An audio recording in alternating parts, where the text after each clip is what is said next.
Ele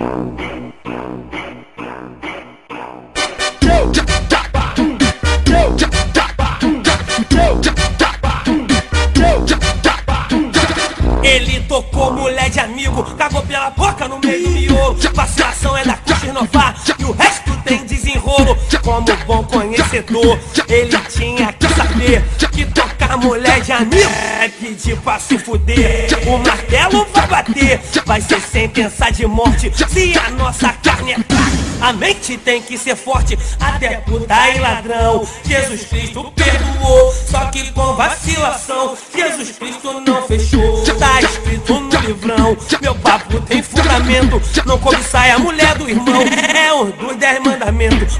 Lanchinho, geral dá um lance, tá tranquilo, eu nem esquento. Amante tem sócio, tá aí pra negócio, é sem comprometimento. Mas tocou no sentimento e mexeu com a fiel. Seja o cara mais tranquilo ou bandido mais cruel. O bagulho ficou sério e você vai ver depois. Se ela deu confiança, bala na cara dos dois. Gosta de flores? Eu adoro flores.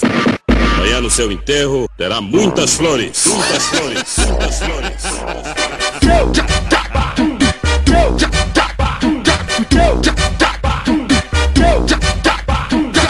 Ele tocou mulher de amigo, cagou pela boca no meio do miolo. Vacilação é da Cuxa inovar e o resto tem desenrolo. Como bom conhecedor, ele tinha que saber que tocar mulher de amigo é pedir pra se fuder. O martelo vai bater, vai ser sentença de morte se a nossa carne é fraca. A mente tem que ser forte, até puta e ladrão. Jesus Cristo perdoou, só que com vacilação. Jesus Cristo não fechou, tá escrito no livrão. Meu papo tem fundamento, não cobiçai a mulher do irmão.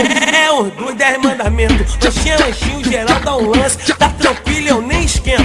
Amante tem sócio, tá aí pra negócio, é sem comprometimento. Mas tocou no sentimento e mexeu com a fiel. Seja o cara mais tranquilo ou bandido mais cruel. O bagulho ficou sério e você vai ver depois. Se ela deu confiança, bala na cara dos dois. Gosta de flores? Eu adoro flores.